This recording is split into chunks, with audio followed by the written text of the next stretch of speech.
প্রত্যেকে জয় যিশু। আজকে আমরা শিখতে চলেছি যে আমরা যখন বাড়ি থেকে বাইরে বেরোই তখন আমাদের মধ্যে একটা ভয় কাজ করে। তখন আমাদের কি করা উচিত? গীতসংগীতা তার 121-এর 8 পদে বলে, সদাপ্রভু তোমার বাহিরে যাওয়া ও তোমার ভিতরে আসা রক্ষা করিবেন এখন অবধি চিরকাল পর্যন্ত। এখানে সদাপ্রভু বলছে যে আমরা যখন বাইরে যাচ্ছি যে কোনো কাজে আমাদের মধ্যে একটা ভয় থাকে যে আমরা বাইরে যাচ্ছি, আমরা বাড়ি ফিরে আসবো কি না, আমাদের কি হবে, যদি কোনো অঘটন হয়ে যায়, যদি কোনো অ্যাক্সিডেন্ট হয়ে যায়, তো আমরা অনেকেই ভয়ে থাকি।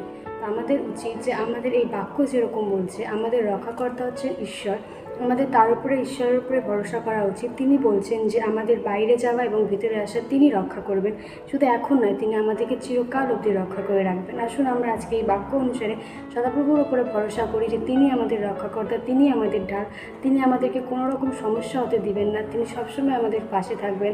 যত রকম অসুবিধা আসুক সব কিছুর হাত থেকে তিনি